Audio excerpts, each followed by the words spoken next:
Hey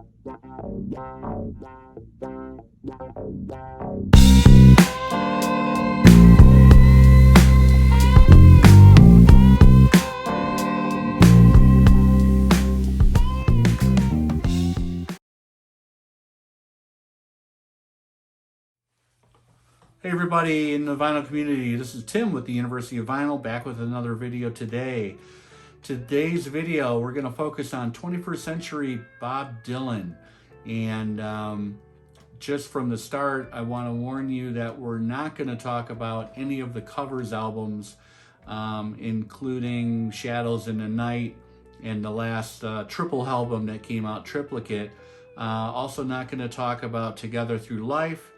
And I'm not going to talk about Christmas in the Heart, which is the comical, in a good way, Christmas covers album that he put out.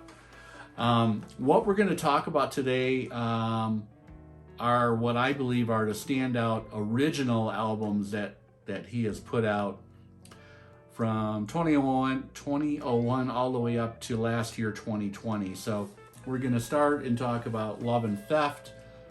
This is a landmark album. This came out on September 11th, 2001. I have the Mobile Fidelity double 45 RPM version. Gorgeous package, of course. And the music has never sounded better. You get a lot of photos of Bob and a couple of the band as well, which is kind of nice, or the band at that point in time. Let's talk about Dylan's touring band in 2001. So you had some mainstays and you had a couple newcomers as well. So Larry Campbell was the multi-instrumentalist, guitar, mandolin, violin. He had been with Dylan and would play with Dylan for several years. Charlie Sexton was new on the scene.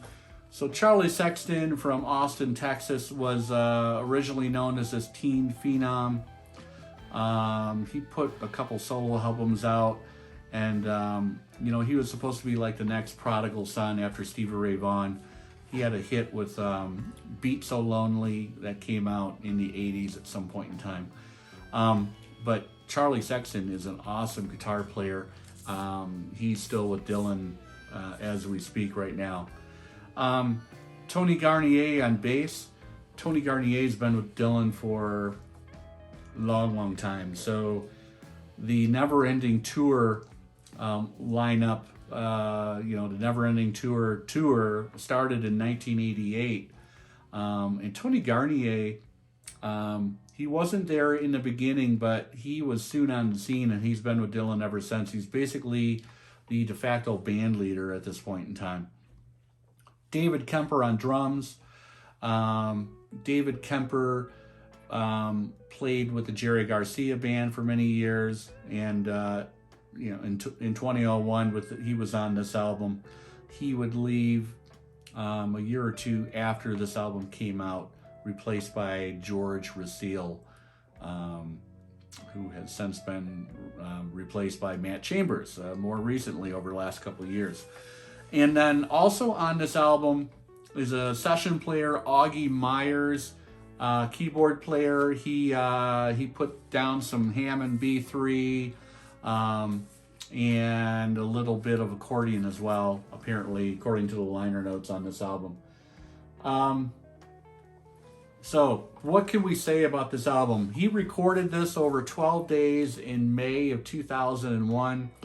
They went into a recording studio in Manhattan, and he had these songs kind of meticulously ready to roll, and basically got to it, figured out arrangements, tempos, what kind of style they're going to put against these lyrics, etc. This is known foremost as an electric blues album, but it's really a smattering of the 20th century of the Great American Songbook. So Dylan has a little bit of Tin Pan Alley on here. There's a couple songs that have jazz influences. There is folk, the traditional Dylan folk, a little bit of country, and a lot of electric blues. Love and Theft, 2001. I actually saw Dylan in July of 2001, right before this album, a couple months before the album was released. And I just remember during that show, he had great harmonies with Larry Campbell. So I remember several songs Larry Campbell was helping out with harmony vocal, which you don't always see with Dylan. It would mainly be Dylan singing vocals, but he actually had Larry Campbell helping him out on vocals. But anyway, that is Love and Theft. Great album. So if we move forward to 2006, this is the next album that came out, Modern Times. I love this package. This is a double LP original pressing that came out on 233 1/3 records, 180 grams, and the photography on this package is amazing. Love this photo of the band. Color photo in the studio. It was released on August 29th, 2006. So 5 years after Love and Theft, basically, Dylan's band had changed quite a bit. A lot of turnover in the band. He had a new drummer that I mentioned earlier, so George Rasile was on drums. Of course, Tony Garnier was still the bass player, but Charlie Sexton had left, was replaced by Denny Freeman. So Denny Freeman is another musician out of Austin, Texas. He was he's kind of known to be he was a lead guitar player along with Stevie Ray Vaughan in their first band called the Cobras, before Stevie Ray Vaughan and Double Trouble came to be. So Denny Freeman was a new guitar player in the band. Also Stu Kimball, he was on electric and acoustic guitar as well. He played with Dylan for several years during that time period. And then he had a new instrumentalist, Donnie Herron. So Donnie Herron is still in the band. He's typically stage right. He can do anything from pedal steel to mandolin to violin, keyboards a little bit, banjo as well. On this album, he was on steel guitar, violin, viola, and mandolin. This album, as well as Love and Theft, were produced by Jack Frost, aka Bob Dylan. And this album, it doesn't catch me as much as, I don't like it quite as well as Love and Theft, but it's a really strong album. If we look at some of the songs on this, we've got the lead track, side 1, Thunder on a Mountain. Kind of a bluesy, tumbling along song. Quite good. Side 2, Rollin' and Tumblin', another blues-based song. There are a couple duds, in my opinion, on this album. Nettie Moore never did anything for me. And then Working Man's Blues number 2, just kind of a shuffling, plodding, bluesy song that didn't really do anything for me. Ain't Talkin' was the very last song on the album. That's an incredible song. Check that out if you haven't heard that before. Someday Baby is a great song. So is When the Deal Goes Down. And then Beyond the Horizon is a very pretty song as well. Excuse me. Modern Times, 2006. Really, really good album. And let's talk about Bob Dylan's voice in the 21st century. Kind of the elephant in the room. You can't really get past not talking about it. it's an acquired taste, just like Tom Waits and other people, Leonard Cohen a little bit as well. But his voice at this point in time, from Love and Theft onwards, actually all the way back to Time Out of Mind as well. He uses his voice as an instrument. Okay, it's a separate instrument, and he can kind of manipulate his voice into a growl if he needs to for some bluesy numbers. He could raise his voice for the kind of jazz inflected tunes. Ain't Talking a little bit on this as well. He's got a different voice. But Bob Dylan is a great singer, okay? He knows how to phrase lyrics and put lyrics together to great effect. And he uses that voice. You know, a lot of people will say, oh, wow, it doesn't sound like Nashville Skyline. That's when I liked his voice and I could understand everything. His albums now are as much about his band and the vibe as his voice. But your Dylanologist, they don't care. They love Dylan, whatever he's going to be doing. But Love and Theft, Modern Times, these are two standout albums. The next thing I'm going to talk about is Tempest, which came out in 2012. So the next album we're going to cover is Tempest. Tempest was released on September 11th, 2012. So coming up on a 9-year-old album at this point in time today. Things had changed again, pardon the pun, for you Dylan fans out there. So the main thing that changed, here's this album as well. This was released 233 and a third records. Unfortunately, it was not a gatefold. There's a nice shot of Bob on the back of that album.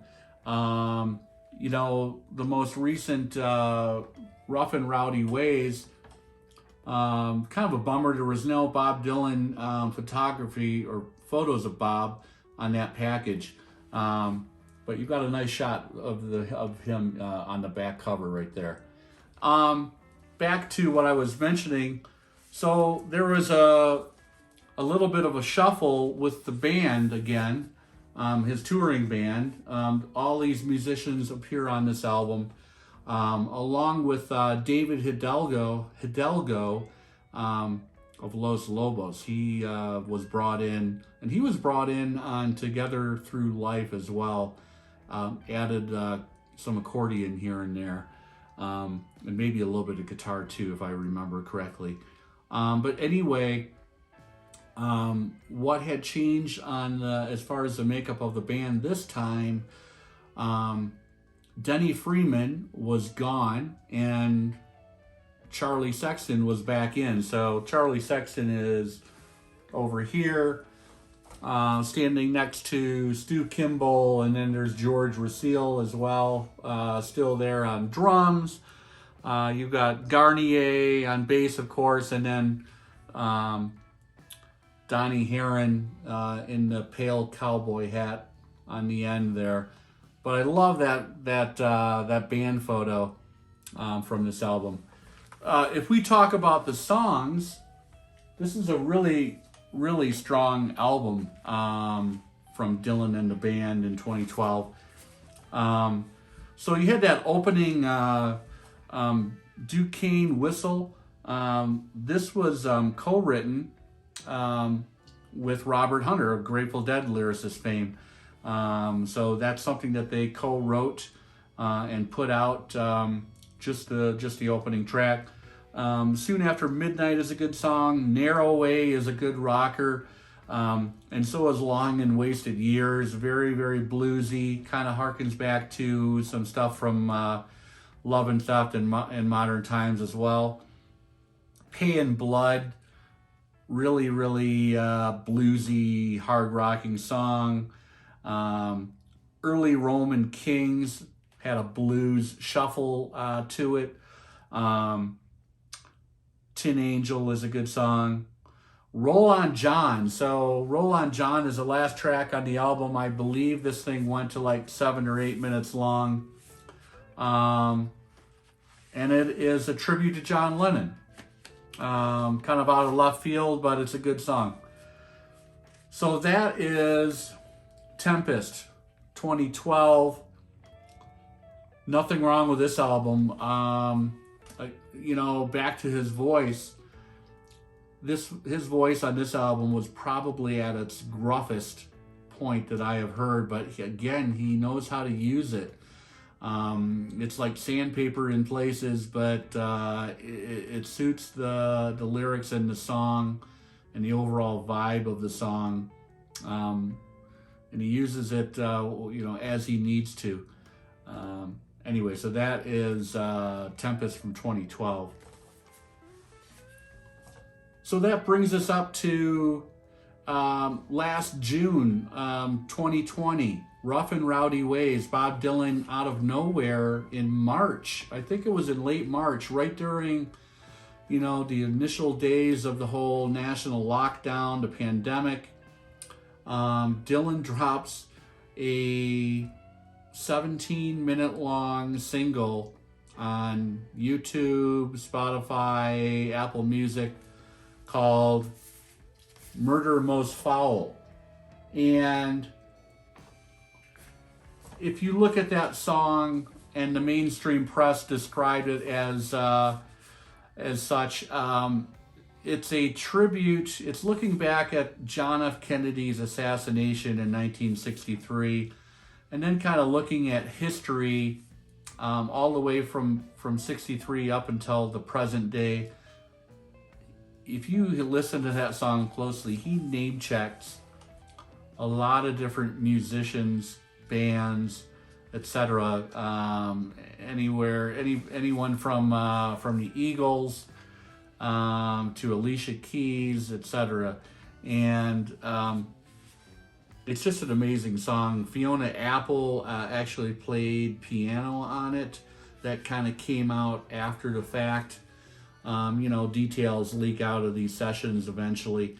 And we still don't have a whole lot of information on the sessions. When was this album and this song actually recorded? But from what most people have been able to gather, it was recorded December, January, February, 2019 into 2020.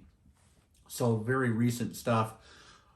Someone had thought, this is an outtake from Tempest, and it was not.